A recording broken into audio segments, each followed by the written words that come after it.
일단 그림 보시면 점유권과 본권으로 나뉩니다. 그죠?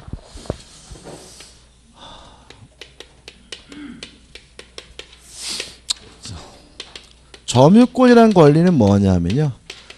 사실상 지배를 하고 있으면 훔쳤든 뺏었든 당연히 인정되는 권리가 점유권이고요. 이런 사실상 지배를 정당화시켜주는 이유들을 우리가 본권이라고 하고요. 본권 중에 가장 중요한 것이 물론 뭐죠? 소유권이죠. 이 소유권과 점유권을 명백히 구별하셔야 되는데 이런 문제입니다. 제가 지금 안경을 쓰고 있잖아요. 그럼 저는 이 안경에 대해서 사실상 지배하고 있기 때문에 저에게 뭐가 있는 거죠? 점유권이 있는 거죠. 근데 제가 이 안경을 쓰고 있는 이유는 뭐냐면 돈 주고 샀어요. 다시 말하면 정당화시켜준 이유가 뭐가 되는 거죠? 소유권이 되는 거죠. 근데 제가 만약에 이 안경을 훔쳤어요. 훔쳤더라도 사실상 지배를 하고 있기 때문에 뭐가 인정이 돼요? 점유권이 인정이 되고요.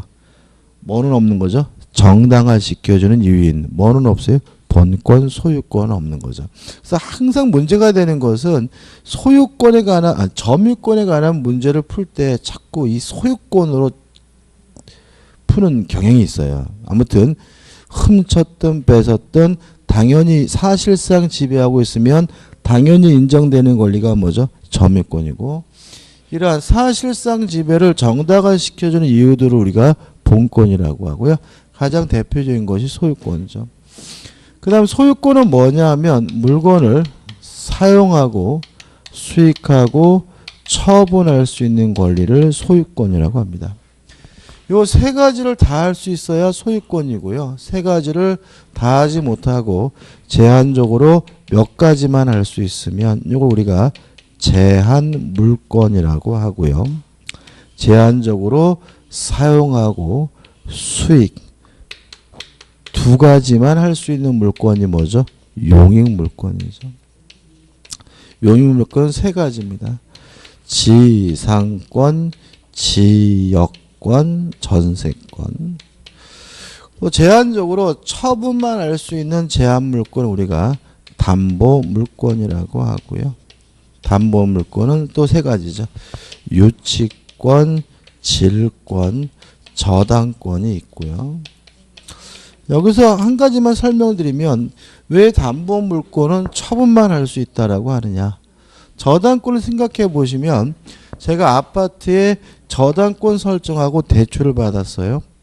사용 수익은 여전히 누가 하는 거죠? 제가 하는 거죠. 저당권자가 사용 수익하는 것은 아닙니다. 그러면 뭐하러 저당권을 설정한 거냐면요. 내가 돈을 안 갚으면 뭐 하려고요? 경매하려고요. 다시 말하면 저당권은 뭐만 할 수 있죠? 경매, 처분만 할 수 있는 제한 물권이 되고요. 그 다음에 질권은 시험 범위가 아니에요. 시험 범위 아닌데 그래서 우리는 요 질권을 뺀 나머지 물권들을 공부하게 되는데요.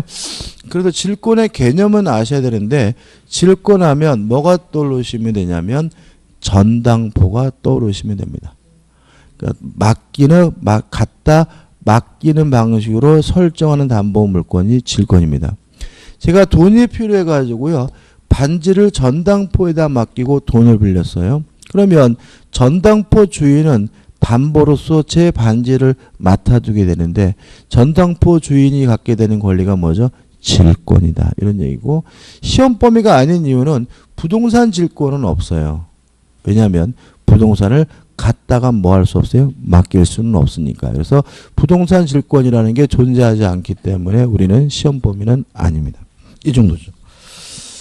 그 다음에 넘기셔가지고 민법 이해법률이 인정하는 물권 해가지고 상법이 인정하는 물권과 특별법이 인정하는 물권이 나오는데 일단 우리는 민법도 하기가 버겁죠. 그래서 보실 필요가 없는 부분이고 특별법이 인정하는 물권 중에서 시험범위 드는 건 나중에 개별적으로 볼 거란 말이죠. 그 다음에 간섭법상 물권은 꼭 잊지 마셔야 되는데 일단 분묘기지권과 간섭법상 법정지상권이고 하나 더 한다면 동산의 양도담보입니다. 자, 물권 법정주의에 따라서 물권은 법률과 관습법으로만 존재할 수 있어요. 그 말은 관습법이 정하고 있는 요 분묘기지권, 관습법상 법정지상권, 동산의 양도담보까지만 물권이고요. 다른 것들은 뭐가 아니에요? 물권이 아니에요. 이것도 조심할 것은 물권이 아닌 것들을 뭐 하려고 하지 마세요. 외우려고 하지 마세요. 그죠? 다시 말씀드리면 물권 법정주의에 따라서 법률과 관습법으로만 물권이 존재할 수 있고요. 법률이 인정하는 물권 요거잖아요. 이건 우리가 다 알고. 그 다음에 관습법이 인정하는 물권은 세 가지. 분묘기지권, 관습법상 법정지상권, 그 다음에 동산의 양도담보입니다. 요 외에는 뭐가 없어요? 물권이 없어요. 따라서 판례에서 온천권이라는 물권은 없습니다. 그 다음에 미등기 부동산의 매수인에게 어떠한 관습법상 물권이 인정되지는 않습니다. 우측의 대표 예제입니다. 물권에 관한 설명 중 옳지 않은 것은 1번 물권은 누구에 대해서도 주장할 수 있다는 점에서 절대성을 가지는 권리다. 2번 물권은 현존하지 않는 물건 즉 장래 물건에 대해서도 성립할 수 있다. X예요. 반드시 물건이 있어야 됩니다. 예를 들어서 제가 아파트를 분양받아서요. 아파트 없죠. 그래도 매매계약은 뭐예요? 유효하죠. 그렇지만 그 아파트에 대한 소유권을 취득하려면 반드시 뭐가 있어야 돼요? 아파트가 있어야 돼요. 그래서 현존하지 않는 물건에 대한 매매계약은 가능하고도 뭐예요? 유효하지만 소유권, 물권을 취득하려면 반드시 뭐죠? 물건이 현존해야 되므로 답은 뭐죠? 2번이죠. 3번 물권법의 법원. 법원이라는 말은 뭐냐면 법의 연원이라는 말을 법자고 원자고 따서 법원이라고 하고 줄임말인데 쉬운 말로 하면 법의 존재 형식입니다. 그래서 법원 그러면 판사가 있는 법원을 생각하시면 안 되고 법의 존재 형식을 생각하시면 돼요. 그러면 물권법의 존재 형식인 법률은 이렇게 되는 거죠. 형식적 의미의 법률을 의미하고 따라서 명령은 물권법의 법원, 물권법의 존재 형식이 되지 않는다. 맞죠? 왜냐하면 물권 법정주의에서 말하는 법률은 무엇만을 말해요? 국회에서 제정한 형식적 의미의 법률만을 말합니다. 4번 물권법의 법원으로서 법률과 관습법의 관계에서는 신법이 우선하는 견해가 있다. 어떠한 견해가 있다는 말은 무조건 맞는 겁니다. 5번 물권은 일반적으로 채권에 우선합니다. 그 다음에 제3절에서 물권에 효력해서 우선적 효력해서 1번 채권에 우선하는 효력이 있고 넘겨보시면 물권의 우선적 효력 예외해가지고 특별법의 내용이 나오는데 이건 여기서 보지 마세요. 여기서 보면 어렵고요. 그 다음에 2번 물권상호권의 우선적 효력이죠. 자, 이거 어떤 조심할 것은 뭐냐면 우리 민법에서 우선이라는 말은 말 그대로 우선한다는 의미로 해석되지는 않습니다. 우선한다는 말은 우열이 존재한다, 순서가 있다는 말에 불과해요. 그래서 이 물권상호간의 우선적 효력을 다른 말로 하면 물권상호간의 우열 이렇게 이해하셔야 돼요. 그죠? 우선 변제권 그러면 우선에서 돈을 받는다는 말이 아니라 우열에 따라서 순서에 따라서 돈을 받는다는 말입니다. 그래서 우리는 앞으로 우선이라는 말은 우선한다는 말이 아니라 뭐죠? 우열이 있다, 순서가 있다는 말이고 물권상호간의 우선적 효력하면 뭐죠? 물권의 우열 이렇게 정리하면 되고요. 서설 나오고 이렇게 복잡하게 나오는데 간단하게 정리하면 돼요. 원칙, 성립된 순서에 따릅니다. 따라서 먼저 성립한 물권이 우선하고요. 늦게 성립한 물권이 열등한 것이 원칙인데 예외가 있어요. 예외. 성립 순서와 상관이 없는 경우가 있는데 두 가지를 기억하시면 돼요. 첫째, 소유권과 제한 물권이 충돌하게 되면 성립된 순서와 상관없이 제한 물권이 우선합니다. 두 번째, 채권과 물권이 충돌하게 되면 성립된 순서와 상관없이 물권이 뭐죠? 우선합니다. 이렇게 정리하면 됩니다. 이 부분은. 이런 얘기입니다. 갑이라는 사람이 A라는 건물에 대해서 소유권을 취득했고요.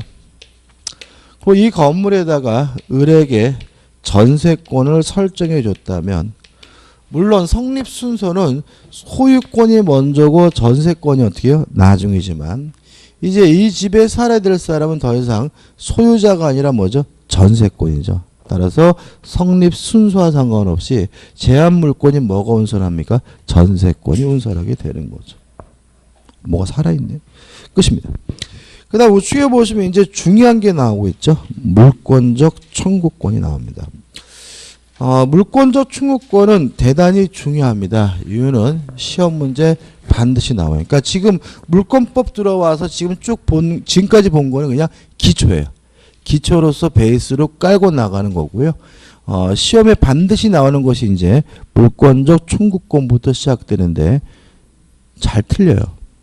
그러니까 이게 뭐냐면 해도 안 되는 일이 발생할 수가 있는 부분이기 때문에 좀 신중해야 되고, 이거 한 장을 넘겨보시면, 한 장이 아니라 이렇게 몇 장을 넘겨보시면 222페이지 판례가 빠바바박 나오죠. 그죠? 이 판례들을 외워야 될 건 아닙니다. 그래서 제가 설명을 드릴 거고, 설명을 가지고 그냥 쭉 읽어보시면서 이게 이인행위구나 하고 뭐예요? 깨우치고 이해해야 될 부분이니까 이것도 뭔가 무지막지하게 외운다고 해결될 문제는 아니니까 조심하시기 바랍니다. 자, 아무튼 다시 돌아와서 219페이지입니다.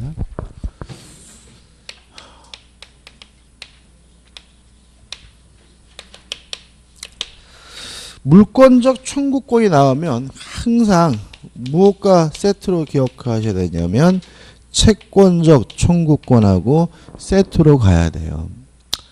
일단 개념은 우리 교재 의의는 좀 복잡하게 나와 있는데 이렇게 이해하십시오. 물권으로부터 발생하는 청구권이 물권적 청구권이다. 이렇게 이해하는 거죠. 그럼 채권적 청구권이 뭐냐면 채권으로부터 발생하는 청구권이 뭐죠? 채권적 청구권이다. 이렇게 됩니다.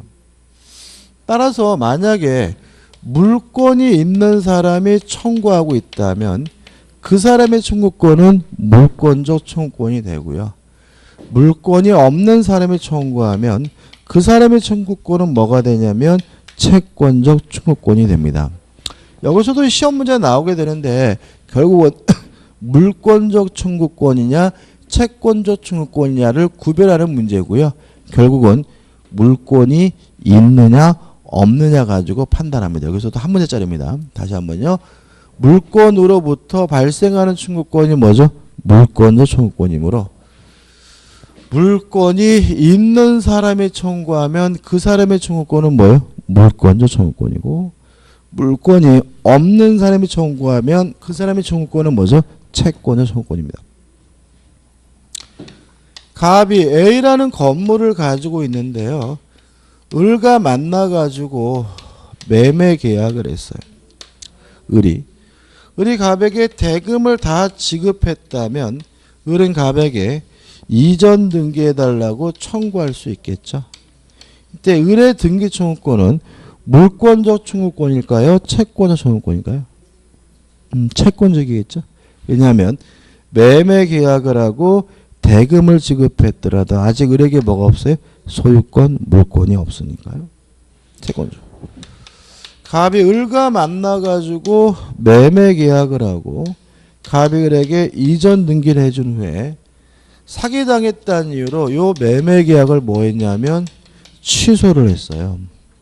그럼 매매 계약이 소급해서 무효가 되고 매매가 무효면 등기도 무효니까 갑의 입장에서 을의 등기는 잘못된 등기죠. 따라서 갑은 을의 등기에 대해서 말소해달라고 말소 등기를 청구할 수 있겠죠. 이때 갑의 등기 청구권은 물권적 청구권이에요? 채권적 청구권이에요? 갑에게 물권이 있어요? 없어요? 있죠. 을의 등기가 무효면 누구 거예요? 갑 거. 그러니까 뭐가 돼? 물권적 청구권이죠. 가장 바보 같은 분이 어떤 분이냐면 이전 등기는 채권적, 말소 등기는 물권, 이게 아니라고요. 명칭과 상관이 없습니다. 물권이 있는 사람이 청구하면 뭐죠? 물권적. 물권이 없는 사람이 청구하면 뭐죠? 채권적이고요. 따라서 이것도 외울 건 아니고 물권적 청구권이냐 채권적 청구권이냐 물어보면 그 사람에게 물권이 있는지 없는지를 생각해 보셔야 되고요. 절대로 뭐 하시면 안 돼요? 외우시면 안 되는 부분입니다. 이해되시죠? 항상 문제가 뭐죠? 그냥 외우려고 하는 게 문제죠. 그 다음에 성질인데 물권적 청구권은 물권일까요? 채권일까요? 물권 청구 물권이에요? 채권이에요?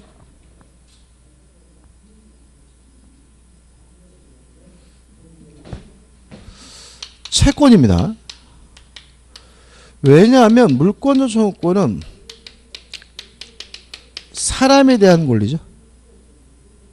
동의하세요? 그죠? 누가 가져갔으면 누구한테 돌려달라고 그러는 거예요? 사람에게. 그죠? 물건한테 돌아오려면 하는 게 아니잖아요. 사람에 대한 권리고 또 무엇도 아닙니까? 지배권도 아니죠. 다시 말하면 물권적 청구권 자체가 만족을 주는 건 아니고요. 그쪽에서 뭐 해야죠? 이행을 해야. 돌려줘야. 비로소 만족을 얻으니까 뭐죠? 지배권이 아니기 때문에 기본적으로 뭐예요? 채권인 겁니다. 다만 이 채권이 어디서부터 발생하고 있냐면 물권으로부터 발생하고 있기 때문에 순수한 채권은 아니고요. 물권적 성질도 아울러 가지고 있는 뭐로 이해하냐면 특수한 채권으로 이해를 해요. 그래서 교재 보시면 성질해가지고 1. 물권적 청구권의 특질에서 가 특수한 청구권이라는 말은 무슨 말이에요? 특수한 채권이다 이런 말입니다. 다시 말하면 기본적으로 뭐예요? 채권이긴 한데 순수한 채권은 아니고요. 물권적 성질도 아울러 가지고 있는 뭐죠?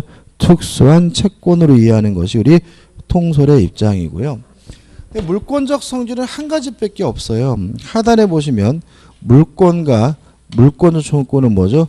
분리 양도할 수가 없습니다. 분리될 수가 없습니다.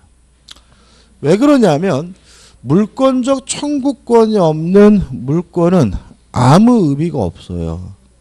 누가 내 물건을 가져갔는데도 반환 청구하지 못한다면 그 소유권은 아무짝에도 쓸모가 없잖아요. 다시 말하면 물건이 물건으로서 존재 가치가 있으려면 반드시 뭐가 있어야 돼요? 물건이 있어야 되므로 물건과 물권 청구권은 절대로 분리될 수가 없고요.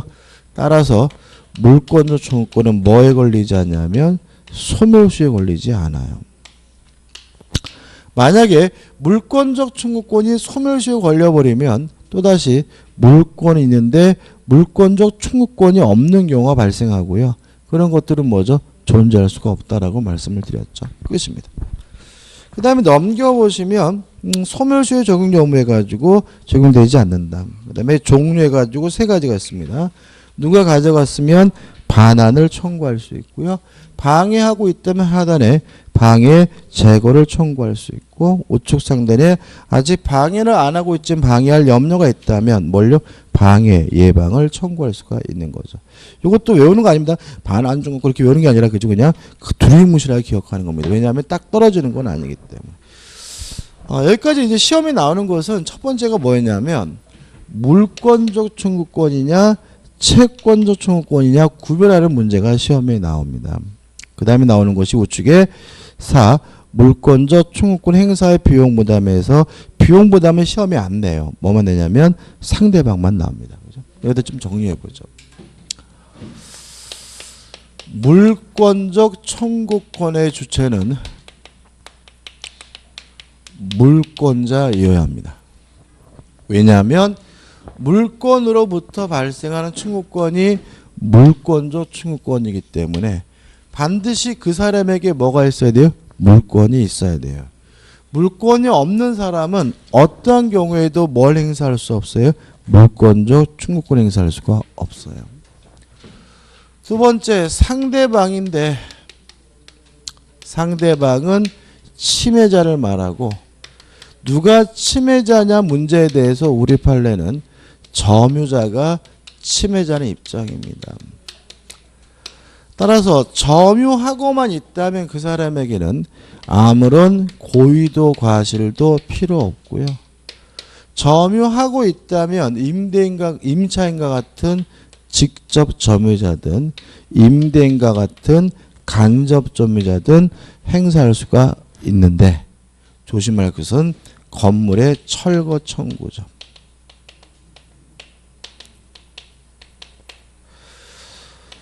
직접 점유자에게는 청구하지 못하고 간접 점유자에게만 청구합니다.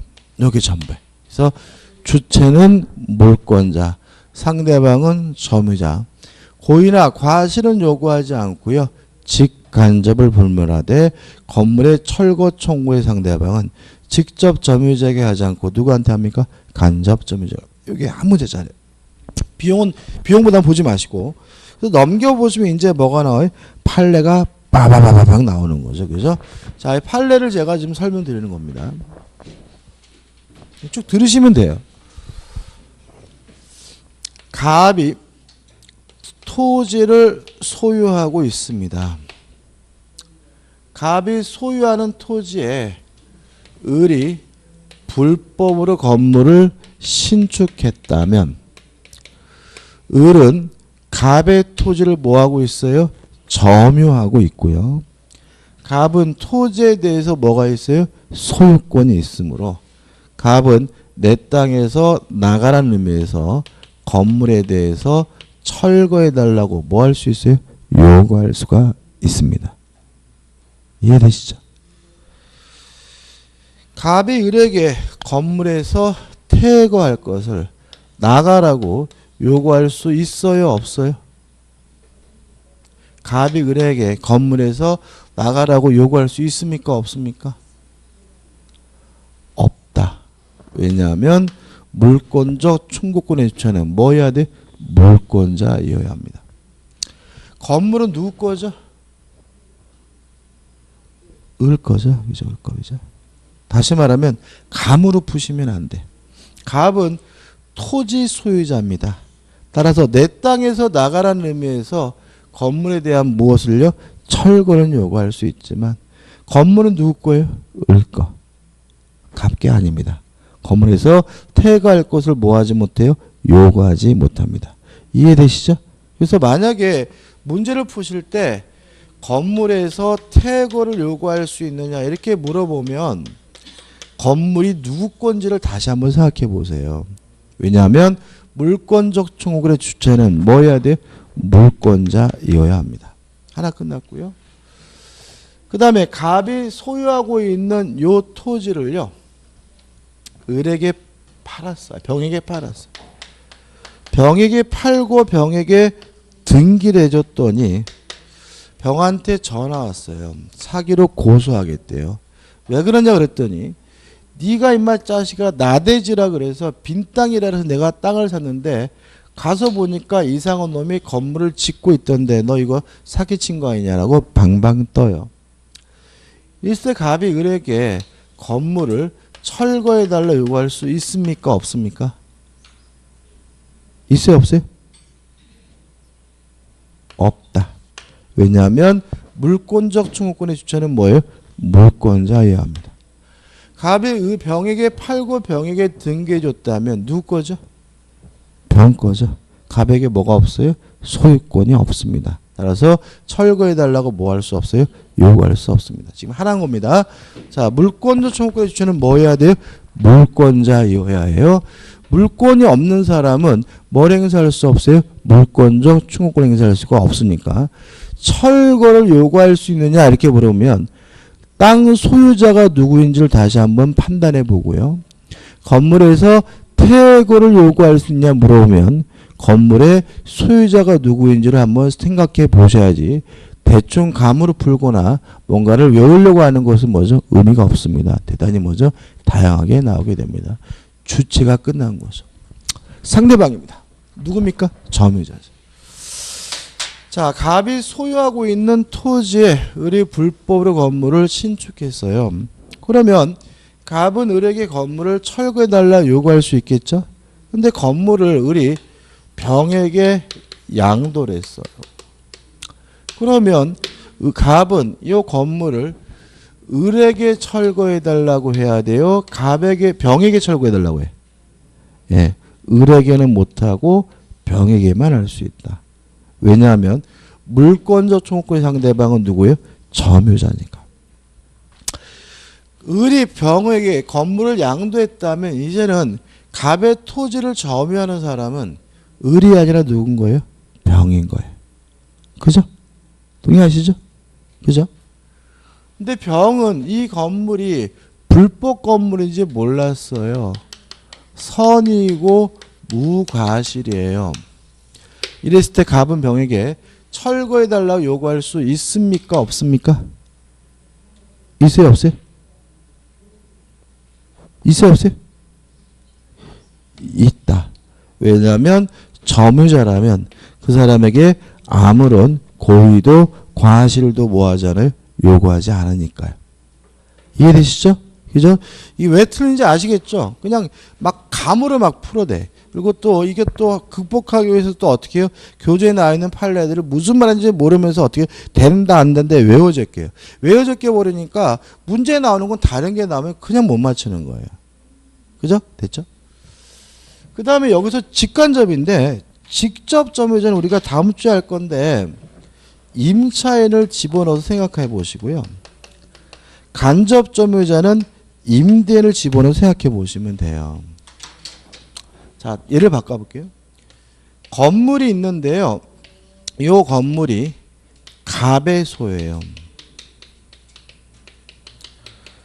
근데 을이 이 건물을 불법으로 점유하고 있다면 갑은 을에게 내 건물 내놔라는 의미에서 을에게 나가라고 뭐 할 수 있겠어요? 요구할 수 있겠죠. 왜냐하면 갑은 소유자고 을은 건물을 뭐 하고 있어요? 점유하고 있으니까요.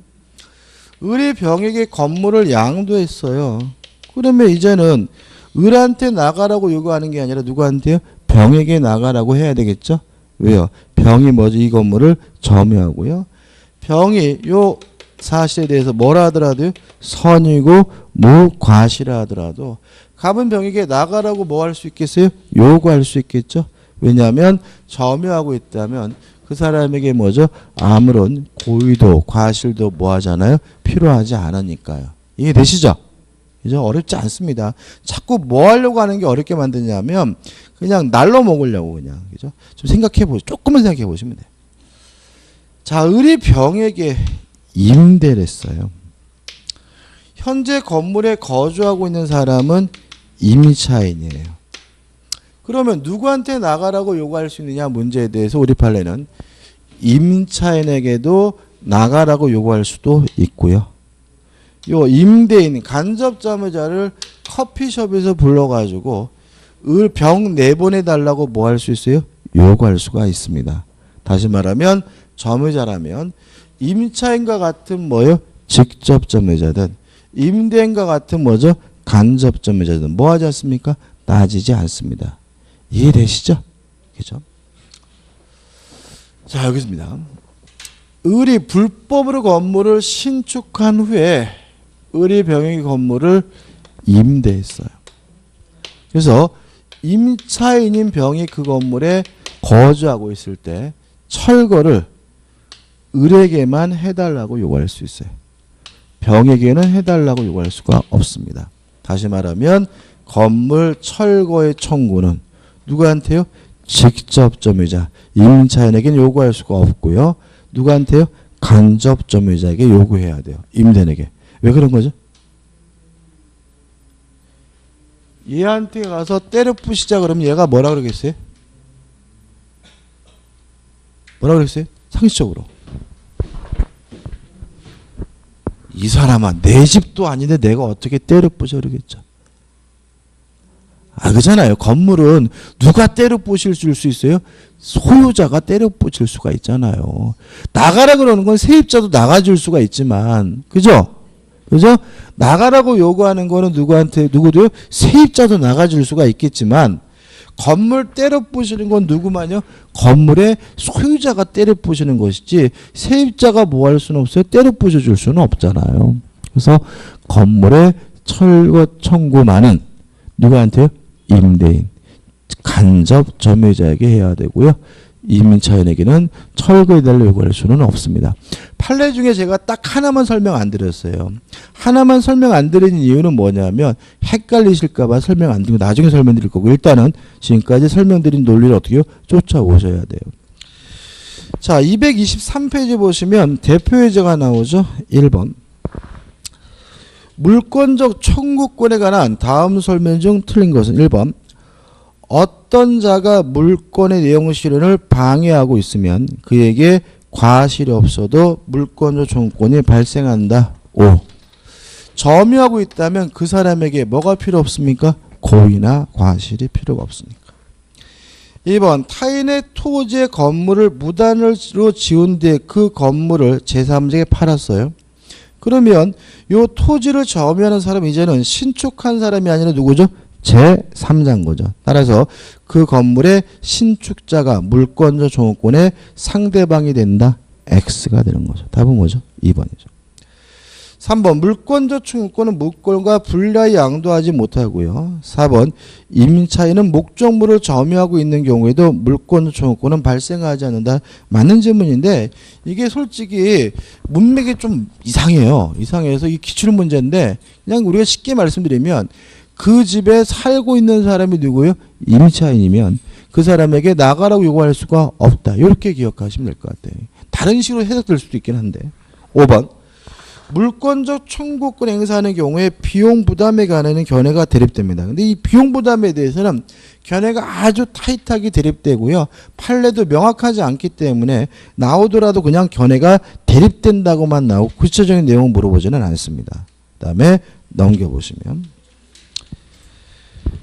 갑소유 X 토지에 대한 사용 권한 없이 그의 을이 Y 건물을 신축한 후까지죠. 그러면 이 얘기죠, 이 얘기. 이 얘기잖아요. 그죠? 그러니까 만약에 수업을 요렇게 했는데 요렇게 문제가 나오면 100% 맞춰줘야죠. 그잖아요? 와, 우리 민법 선생님 대단하다. 완전히 문제를 찍었네. 이래야 되잖아요. 근데도 틀려. 일단 답만 보면 얘한테 철거해달라고 요구할 수는 있지만 얘한테 나가라고 뭐 할 수는 없어요? 요구할 수는 없다. 그죠? 왜요? 물권적 청구권의 주체는 뭐 해야 돼? 물권자여야 돼. 그러면 답이 몇 번이냐면 3번을 보시면 갑은 을을 상대로 Y 건물의 퇴거를 구할 수 있다. 이게 답이잖아요. 그죠? 뭐 임대하고 이건 나발 이건 사족이에요. 근데 제가 설명 안 드린 부분도 있긴 한데 아무튼 물권적 청구권의 주체는 뭐 해야 돼요? 물권자여야 한다. 따라서 을에게 철거해달라고 요구할 수 있지만 건물에서 나가라고 뭐 할 수는 없어요? 요구할 수는 없다. 이해되시죠? 그죠? 근데 이런 걸 막 틀리고 오시면은 아, 이게 뭐지? 나를 왜 이렇게 안 믿지? 하는 생각이 절로 드는데 다시 한번 말씀드리지만 이 정도만 정리하시면 라고 제가 하나 아직 설명 안 드린 건데 그거는 어떻게 나중에 할 거라 그랬죠. 그죠? 좀 쉬었다가요. 챕터 2에서 물권의 변동을 보도록 하겠습니다.